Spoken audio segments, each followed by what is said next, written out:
Hello, everybody, and welcome to the International Student and Scholar Services Town Hall about the 2020 election. My name is Chelsea Wells, and I am the Director of ISSS.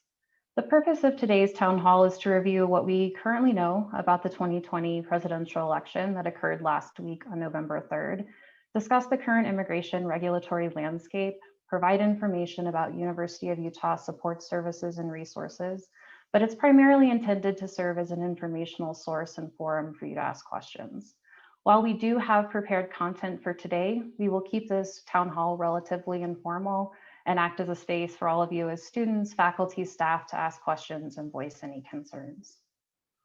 Please know that we certainly do not have all of the answers at this time, and there's still much that's in flux, but we can expect there will be many changes over the next few months.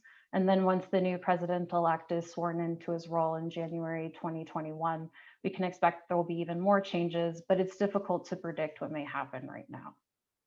We will be taking any notes on your questions and post the questions and answers to our website. We'll also continue to add more information to these questions as it becomes available in the future.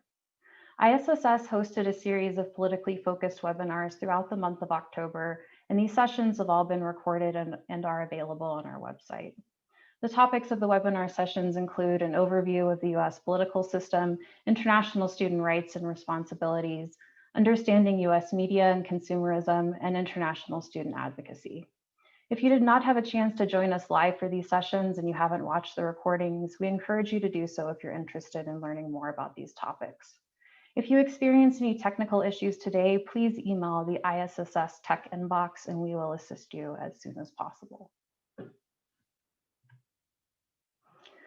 The content for today's session will be broken into separate parts, so to speak. During part one, we will reiterate the ISSS and University of Utah values and commitment to international education, review the election results and what we know at this time, provide an overview of the current immigration landscape, and then end part one with a question and answer session with our speakers. Then for part two, we will talk about the importance of self-care during this time, and we'll also go over resources for university support services. But the bulk of this part will be focused on an interactive self-reflection exercise with all of you. Then for part three, which will be really quick at the end, we will end by discussing what actions you can take now, including advocacy resources, as well as reminders about safety information. The success of the town hall today really depends on your interaction and participation. We've chosen to hold this town hall in a meeting format rather than a webinar just to allow for more audience participation. We hope that you all have questions and that you feel comfortable voicing those questions as well as any concerns that you may have today. During the question and answer portion, we will first address any questions that were submitted in advance through the registration process, but please feel free to continue to ask questions. During the presentations, please post any questions that you may have through the chat. And then during the Q&A portion, you're welcome to continue to post questions through the chat or use I think there might be a raise hand feature, but if not, just feel free to speak up. Our speakers today include myself, Chelsea Wells, Katie Carreau, University of Utah Associate General Counsel, Christina Strain, ISSS Associate Director and PDSO, Principal Designated School Official, and Daniel Cloward, ISSS International Advisor and Sponsored Student Advisor. Before we get started with our content today, I would like to first mention just a few ground rules to keep in mind. First, please maintain civility during the discussion, particularly during the Q&A and the interactive activity. It's important to remain respectful and listen while others are speaking, even if you don't agree with their perspective. We certainly encourage you all to be passionate about these topics, but anger doesn't have a place here. Next, we are recording this session so we can post it on our website so that others who aren't able to join us today can still watch it. We will stop the recording during the interactive self-reflective activity and discussion just to maintain all of your privacy. So please don't be concerned to express yourselves honestly. The information shared during that part of the discussion will not be available to anyone else. Lastly, please ask questions and to share your perspective and concerns. While we've planned for this town hall to last for an hour and a half, it doesn't have to last that long. We can always end early and we'll be sure to adapt to your needs. The recording of the session, as well as the slides and other materials, will be available on our website later this week. We understand that the last several months have been stressful for many of you. The COVID-19 global pandemics put stress on everyone, and many people are feeling isolated and disconnected from their usual sources of family, friends, and community support. Furthermore, political and civil unrest in many parts of the world, including the United States, has presented new tensions and obstacles that will need to be addressed and overcome. Many of the more recent proposed immigration regulatory changes are also challenging and have added additional restrictions and requirements which may be impactful to plans and everyday activities. It is so difficult to keep track of everything that's going on right now. Please know that ISSS is here for you as a resource, and we will continue to be here to support all international students and scholars and do whatever we can to ensure that you continue to have a safe and welcome place at the U, in our campus, and in our Salt Lake City communities. International students and scholars will always be welcome here, regardless of country of origin or nationality. Remember that no matter what happens in the next few months, we have seen considerable success in preventing some of the most detrimental immigration regulatory changes through litigation and advocacy work. We value all of our international students and scholars and what you bring to our communities. President Watkins published an opinion statement in the Deseret News in August 2020 about the value of international students on our campus, and I would like to reiterate some of her messaging today. By attending the U, international students receive a world-class education at a leading research university that prepares them for success in today's globally connected workplace. In turn, our international students add experiential, cultural, and academic diversity to our campus that benefits faculty, staff, and other students, enabling them to develop skills and insights necessary to thrive in a global workplace. These students also enrich the culture of our communities and our state. We want our international students, those who are new to the U, as well as those who are returning to our campus, to know that they are vital participants in the invigorating process that encompasses the pursuit of knowledge. We sincerely thank President Watkins for publishing this statement. We will continue to do whatever we can to support and serve our international students and scholars and promote their academic and personal success while they're here in the United States and on our campus. Moving on with the content for today, let's talk about what we currently know about the 2020 election results and what it might mean. First, Joe Biden and Kamala Harris are the projected winners of the 2020 election. Joe Biden is projected to be the president-elect and the 46th US president. Kamala Harris is projected to be the vice president, and she would also be the first woman to be elected to this office in the history of the United States. The reason why I'm saying that they are the projected winners is because while news sources may have called the outcome of the election in the favor of Biden-Harris, however, votes are still being counted in some states, and they will need to be certified and finalized, and then we'll need to undergo the Electoral College voting process. Additionally, several states have a deadline of November 12th to finish counting ballots, including absentee and provisional ballots. At this time, it has been concluded that Biden won the popular vote over Donald Trump by more than 4 million votes, and it is expected that he will be elected through the Electoral College. The US congressional branch consists of the Senate and the House of Representatives. Individuals in both the House and the Senate are primarily members of two political parties, the Democrats and Republicans. Beyond the vote for who will hold the office of the president beginning in January 2021, votes were also cast for the congressional members to represent their state. In the Senate, Democrats gained 1 seat, Republicans lost 1 seat. This means that, at least as it stands now, Democrats will have 48 seats and the Republicans also have 48 seats. One political party needs to have 51 seats to hold a majority vote and control the Senate. In the House, for this election, Democrats lost 4 seats, bringing their total seats to 215. The Republicans gained 5 seats, bringing their total to 198. Democrats are expected to continue to hold a majority of votes in the House. The race in the Senate is still ongoing, and the Democratic Party is not currently projected to control the Senate. That is, the number of Democratic Party representatives in the Senate has not increased enough to hold a majority of votes.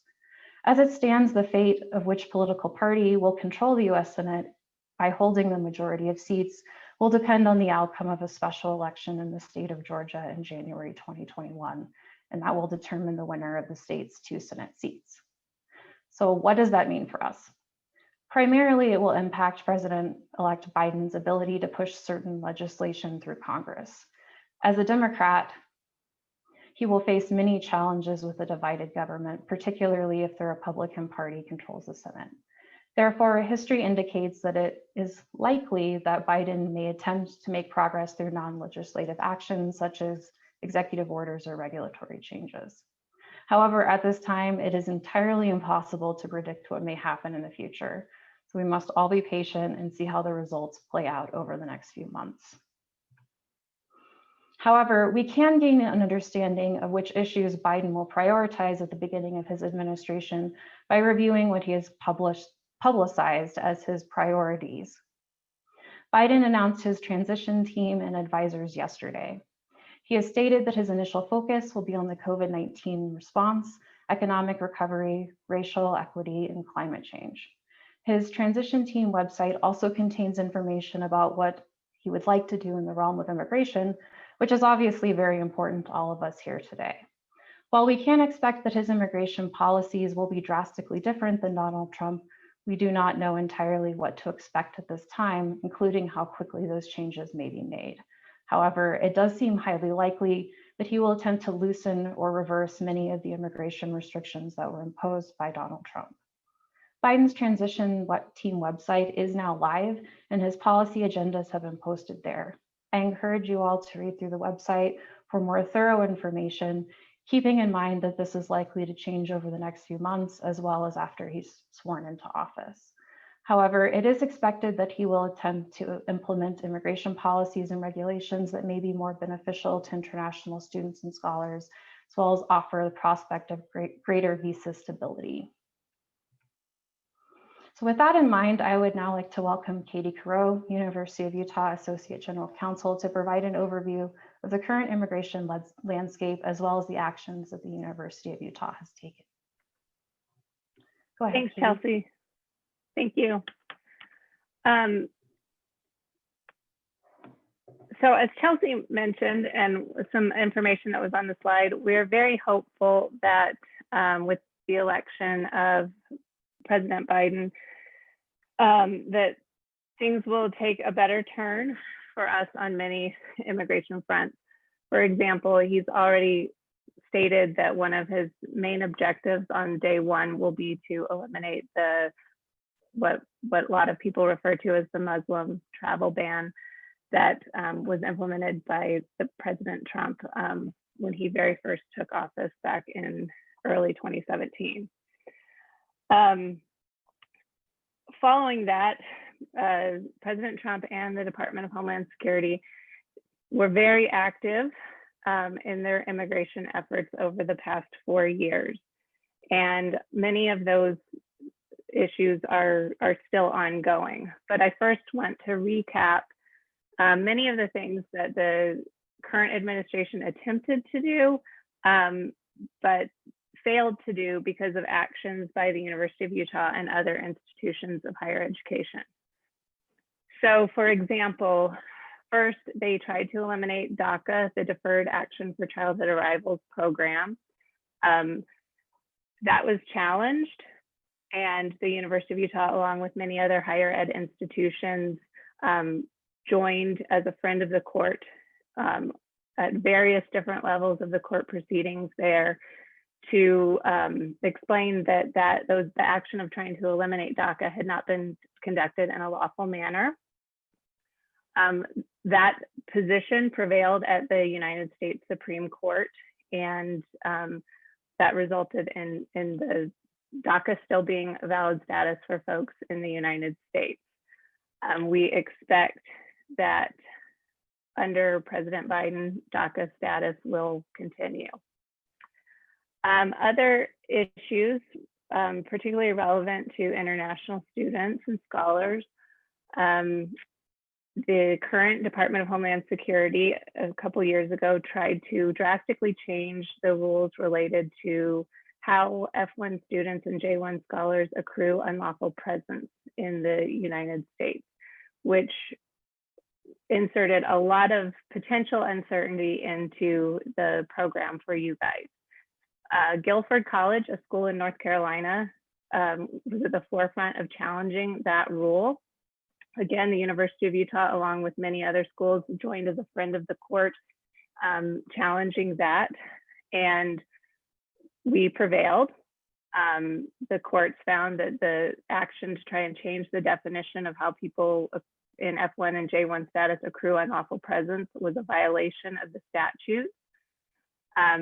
So that rule is no longer in effect, and the government, even under the current administration, has abandoned any appeal of that. So that threat, it has gone away. We all know that this summer there were major changes to how F1 students could engage in learning this fall, with major changes reported in July, right before folks were going to enter the United States, or folks who are already here were planning to take courses. Again, Harvard sued, and the University of Utah was also a plaintiff, with other Pac-12 institutions and Western institutions suing as well. And as a result of those lawsuits, we were able to get Department of Homeland Security to agree that F1 students could enter the United States to engage in hybrid learning, like we have at the University of Utah, and that F1 students already in the United States could continue with their programs here. So a lot of the issues where the current Department of Homeland Security has attempted to thwart the normal operations of F1 and J1 programs have not been successful. And they haven't been successful largely because of the litigation and advocacy efforts of universities like ours. Two things that are still, a few things that are still ongoing. Number one, there are a lot of issues, brand new rules in October related to the H-1B programs, which we understand will impact URL's ability to work following graduation in the United States. It's also impacting many employees at the University of Utah. The university, I think there might be 3 or 4 lawsuits that have been filed challenging these new rules. The University of Utah is a named plaintiff in those lawsuits. And we hope that those new H-1B rules will be enjoined in the next couple of months through our litigation efforts. Those new rules involve raising the wages required to be paid to H-1B employees dramatically, and then also changing the definition of specialty occupation and specialty occupations which qualify for H-1B status. So that is ongoing, but we are continuing to litigate. We don't necessarily think that that will go away simply because a new president's been elected, because the rules are already in place. So the court action is very important to try to enjoin those rules, which we feel were which we feel did not follow the normal processes to be lawfully enacted rules under the Administrative Procedures Act. Another case that's ongoing is the case about the validity of optional practical training. So you may know that several years ago, a group of tech workers in Washington State sued the Department of Homeland Security, challenging whether they had the authority to create the optional practical training program. That case has been going on for years and years. The status right now is that there is a status conference that's supposed to be held on December 1st. That status conference was supposed to be held in the summer and was postponed. And previous to that, it was supposed to be held in the spring and was postponed. So we are kind of waiting to see what's going on with that OPT litigation. Again, in the OPT litigation, the University of Utah has issued its opinion that the OPT program is lawful and a very critical part of international student programs and should continue. And we've issued that statement through a friend of the court briefing with many other institutions. And then finally, Another thing that I'm sure you're all aware of and concerned about is not in the litigation sphere yet, but the Department of Homeland Security issued new rules in September, I believe, about the entry of F1 and J1 students and scholars as for duration of status for the length of your program. So ordinarily, when you enter the United States, Customs and Border Protection excuse me, provides on your I-94 record that your length of stay in the US is for the duration of your program, and it says D/S, or duration, which stands for duration of status. And that means that you can remain and study in the United States as long as your I-20 or your DS-2019 is valid. There's no firm end date as long as you maintain that status, which is recorded in the CVIS program. The new rules want to change the entry to a fixed period of time limited to either 4 years or 1 year, depending on where you're from or what kind of program you're in. We feel that this is incredibly problematic, considering that many programs take longer than 4 years to complete, including all of the University of Utah's graduate programs. We submitted a lengthy comment, which is publicly available if you want to read it, to the federal government, explaining the challenges we see with this proposed rule.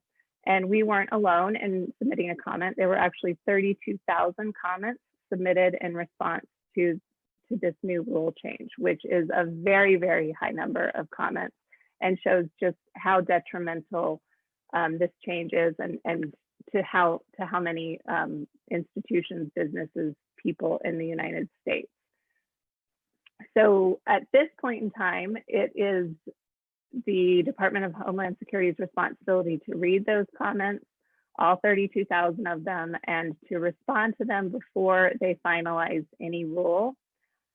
So we're just kind of in a waiting period to see if those rules will be finalized or not, if they will make changes to them before finalizing them, whether the rule could be abandoned. If the rule does go into effect, I am sure that just like the laundry list of other issues that I talked about previously, there will be litigation to challenge that because of how significant a departure it is from the status quo, and how problematic it is for schools and for our students. Just because we have a new president doesn't mean that he can, or his administration can, just eliminate rules if they are ultimately become final rules. So we are watching that carefully to see how it progresses, so we can continue to make sure that our programs can run smoothly and our students can complete the programs as they need to, without the added burden of applying for extensions of stay every year. So that is kind of a broad overview of all of the different activity that's been going on over the past 4 years, and what we continue to be working on, and what we will continue to work on even as a new administration comes into power. Other things that are up in the air, there are a lot of COVID-related travel bans from particular countries right now, and other types of bans on entry to the United States. And it remains to be seen how whether those will simply expire as they're set to expire on December 31st, or whether the current administration will extend them, and then how they will be rolled back by a new president. So we are watching all of this, and will continue to report to our community as things develop in this immigration sphere. Thanks, Chelsea. Thank you, Katie. So we will now go ahead and move on to the question and answer portion. We did have several questions that were submitted in advance during the registration process, so we'll answer those first. But please continue to ask questions through either the chat feature, or just feel free to speak up since we're all on video. The first question is, what happens if Trump does not concede the election or recognize his defeat? Katie, do you want to take that one, or I can give a few comments? I can try, and then I'll welcome your input too, Chelsea. So I think that the United States government is set up to transition power between the different parties, and it routinely occurs. I don't think we have any reason to believe that once the Electoral College is finalized, that that President Biden will not take over on January 20th as we all anticipate. There's no legal requirement that a president concede. It will be interesting if he refuses to leave the White House. However, there is not leaving the White House doesn't mean that you are continue to be the president after the new president is sworn in. So we anticipate that the transition of power will occur, although as you've seen in the news reports, I'm sure the transition of information between the two groups may not be going as smoothly as in prior years. Thanks, Katie. I don't really have any other thoughts to add to that one. I think we just have to see what's going to happen over the next few months. But hopefully he does concede and there is a smooth transition of power. The next question is, what can the Biden administration realistically do once they take office? Is immigration one of their immediate concerns? So I'll just kind of say, based on what I was talking about in the slides, that it does seem that immigration is a priority for the Biden administration and in terms of making some changes, but it isn't realistic that it would happen overnight or happen immediately, because there are several other priorities that are needed to address, like the COVID-19 crisis and economic recovery. But it does seem, at least from what I have seen and what's on his transition website, that it's a priority. And Katie, I don't know if you have other thoughts to add to that as well. Yeah, I think that's true. I mean, one thing to point out is that a lot of the efforts to change immigration policy were not successful under this administration, where laws did not actually change. And the rules did not actually change in most cases, and we're hopeful that that will continue. I mean, obviously with the duration of status rule and other things, we're still watching that. However, the environment in the agencies has changed dramatically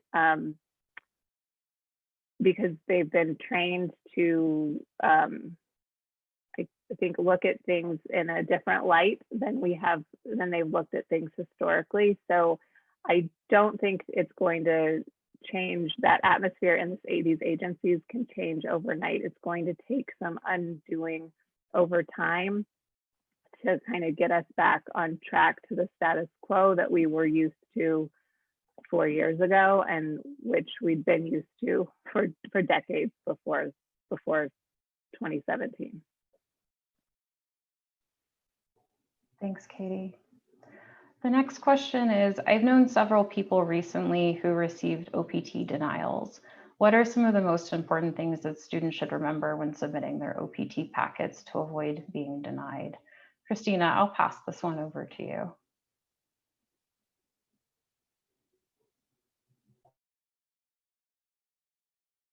Yeah, I think, sorry.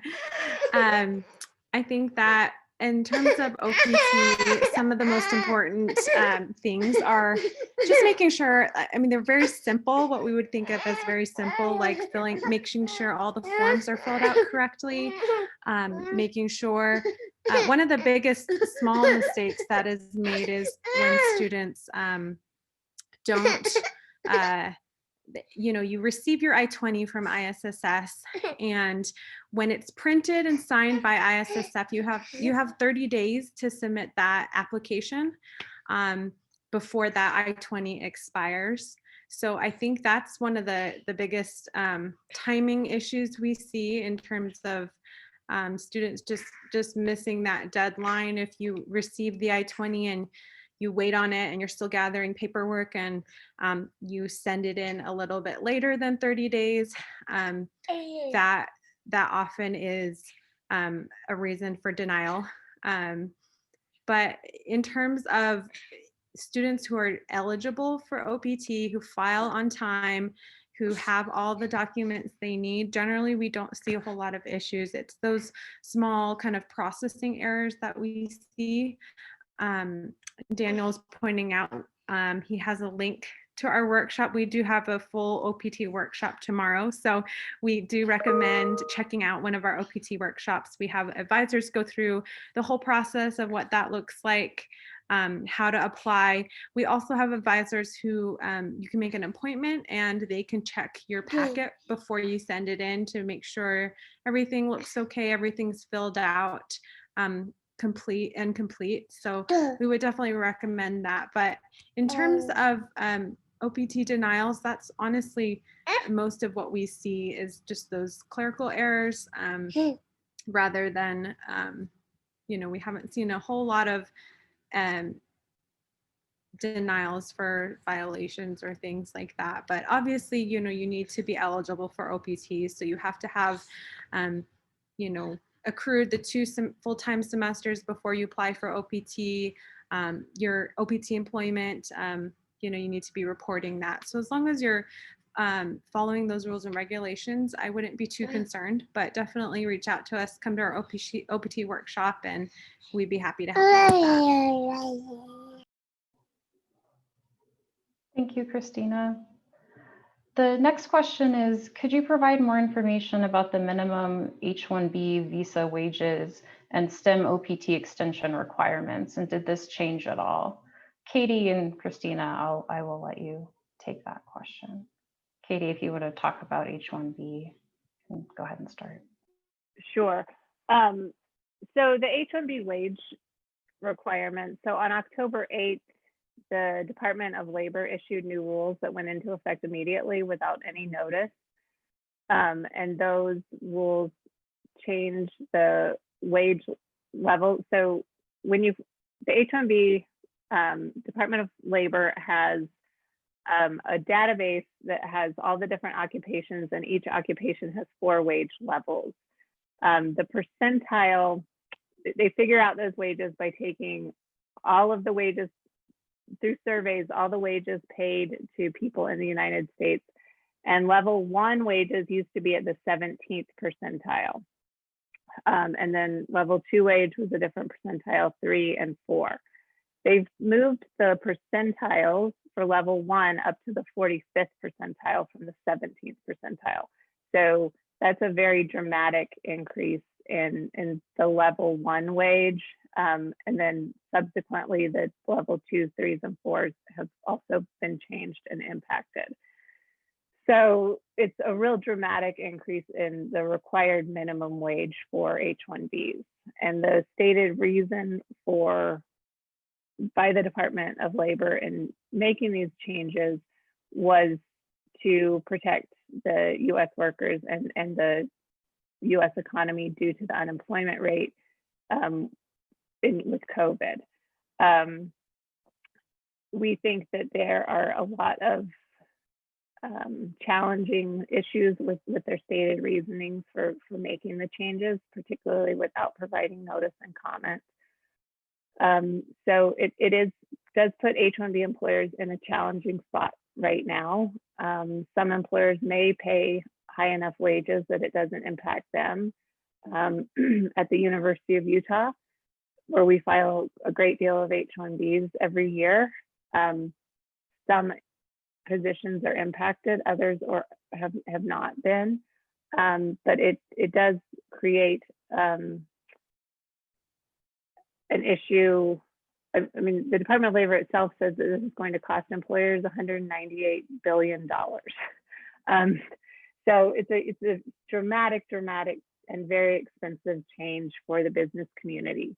So again, the university has challenged the validity of the rules and the process that the Department of Labor went through. And we are not the only ones. Our lawsuit is with the Chamber of Commerce and several other institutions of higher education. Purdue has filed a lawsuit. And I think there's at least 2 others that I'm aware of that have been filed. The Purdue lawsuit may be the first one that is being heard by a judge in the next couple of weeks. Our lawsuit will go before the judge for oral argument on November 23rd.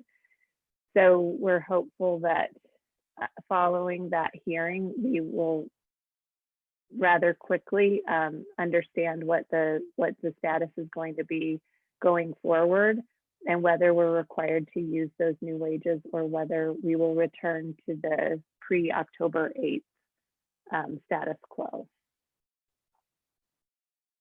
And I don't know if Christina can probably speak to the STEM OPT rules, but I'm not aware of any changes that have been made to the STEM OPT rules recently. Christina is having a couple of internet issues, so she's trying to log on right now, but there haven't been any changes that we're aware of for the STEM OPT extension. The process just remains the same. Thanks, Katie. I have another question for you. I heard that Biden could sign an executive order that would repeal Trump's travel ban for those from Muslim countries, Iran, Libya, Somalia, Syria, Yemen. Is that true? So the current travel ban, I believe, was through executive order. And I don't know when its expiration date is. I'd have to look. But typically, an executive order can be revoked by a new executive. That was one of the issues in the DACA litigation, however. So in order to lawfully do that, you have to explain the reason why you are revoking the ban. So I think a new president could certainly do that.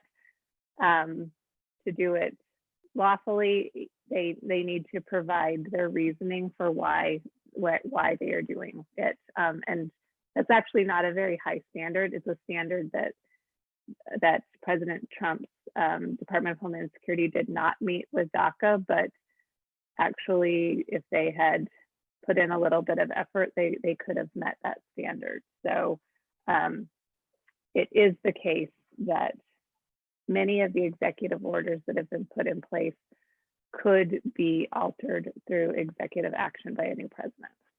And that wouldn't be limited to only the Muslim ban, but also the ban on issuing H-1B visas, the ban, and there's several travel bans right now, particularly related to COVID, that affect China, Iran, Brazil, the UK, Ireland, and the Shenzhen area. So it will be interesting to see how those move forward. Thanks, Katie.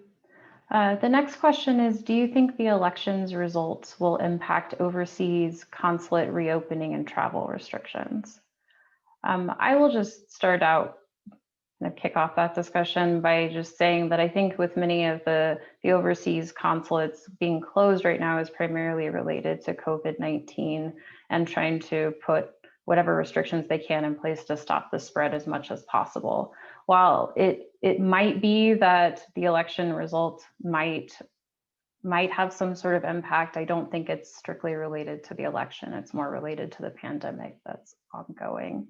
But Katie, if you have any other thoughts about that, please feel free to jump in. Yeah, I mean, there are particular issues that have been implemented through executive order, like the H-1B visa ban and the travel bans from particular countries related to COVID. I assume that whether those stay in effect will be related to the science advisors advising the new administration. But the ability to get appointments, I mean, even where those bans aren't in effect, the ability to get appointments anywhere is difficult. And that is simply because of the business restrictions that we're all facing due to COVID. So I think there will still be, it will still be slow going at consulates on a non-emergency basis for processing of visas, simply because of the business impact and operating remotely and that kind of thing as a result of COVID.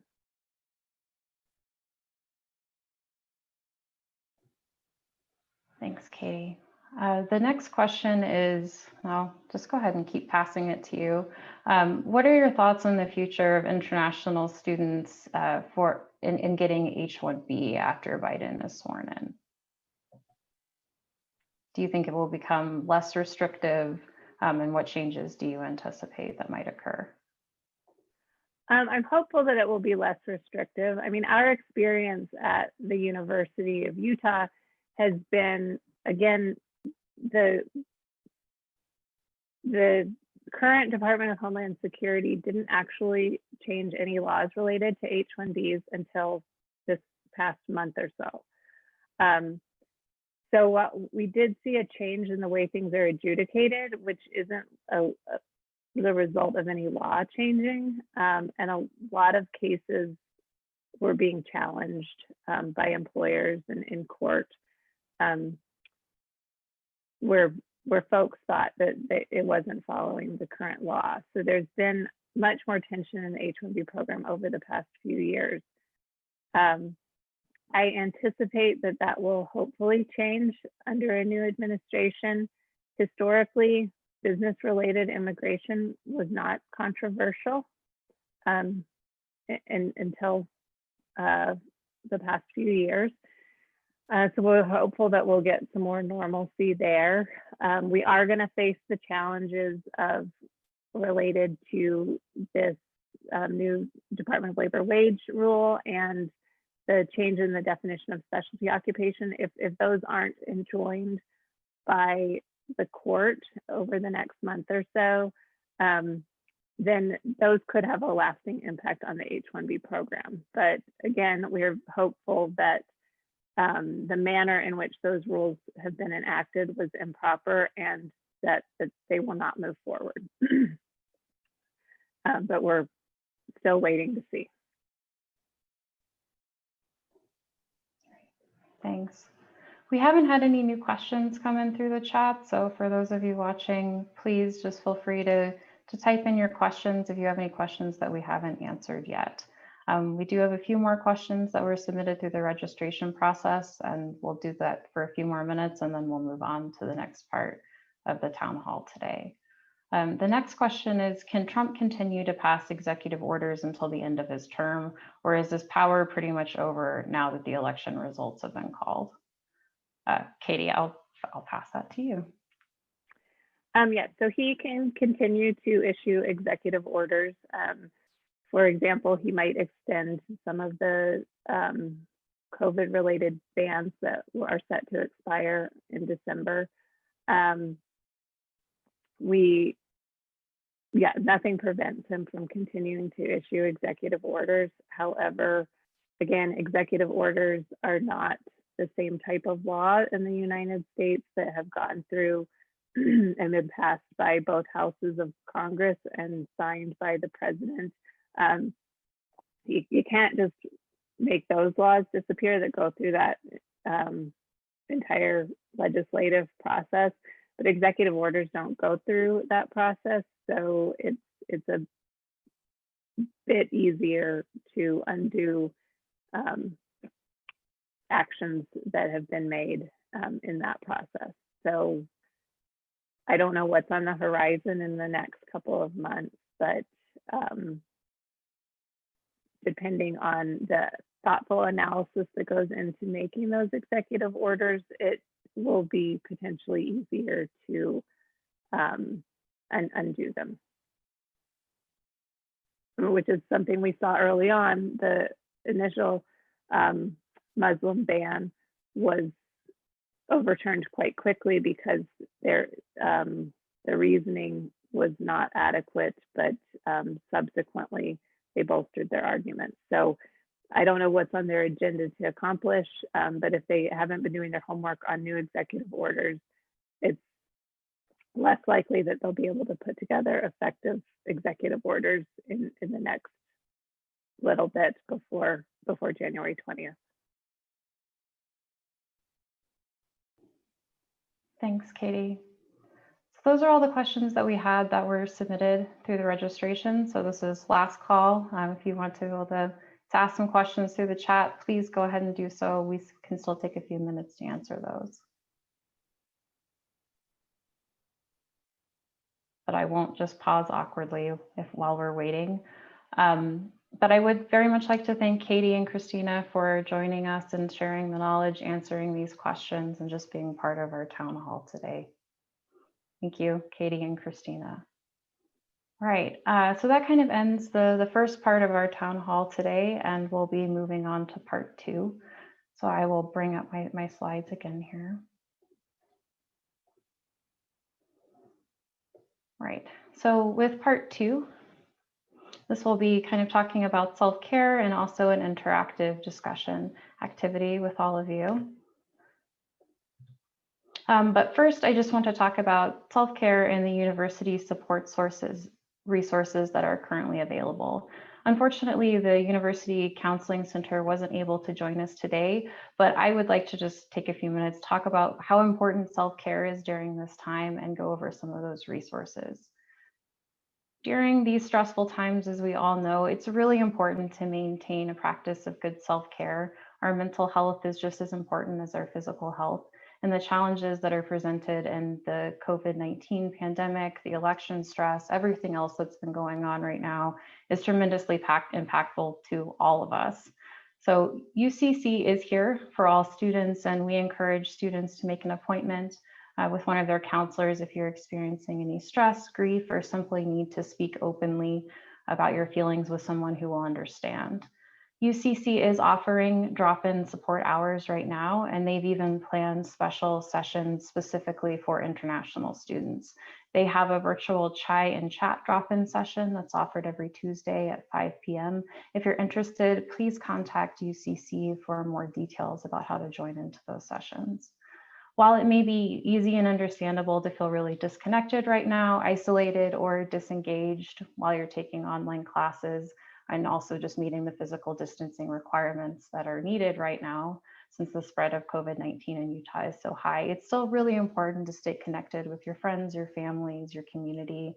And there's many ways that you can connect virtually or safely in person. These relationships are so important to help regulate and navigate your emotions, and also to help provide you with the support and comfort that we all need during these times. There are some great articles that were recently published in At the U, including one that's 8 health tips to help cope with the election. Although this article is framed around the election, these tips are still completely applicable post-election as well. Remember to be mindful of your emotions and avoid creating worst case scenarios, which I think we all do as we're just thinking about the future. And that really only serves to increase all the stress and anxiety that we're currently feeling in the present. Monitor your social media intake, take a break from the 24/7-hour news cycle, and remember that there are many resources that you can use if you find yourself in a crisis or just in the need of support, including the Safe UT app. You can find out more information about all of these resources by visiting the websites, or going through At the U by visiting their website at the U, and that's all spelled out, .utah.edu.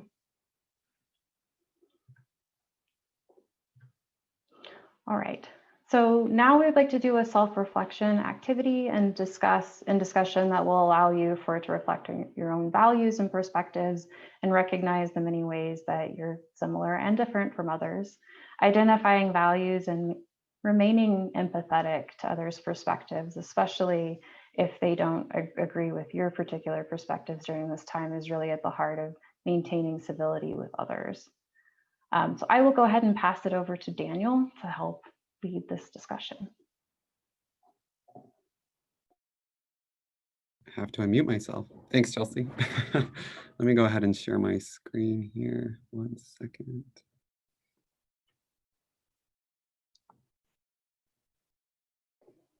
Thanks, Daniel. I hope that information was helpful for all of you, even if you didn't feel comfortable just participating either through the chat or video. But it is really important for us to all be able to have those discussions with others, be able to maintain civility, especially in these difficult times.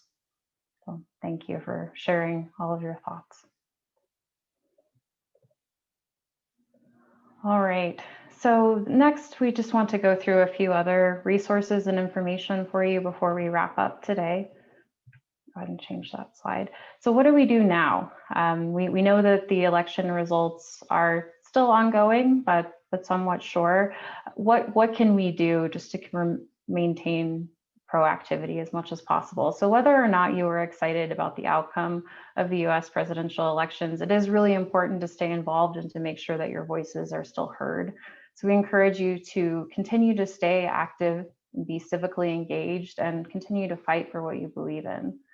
We've covered how to get more involved in civic engagement and advocacy at length during our political webinar series in October, but I will quickly reiterate some of the available resources.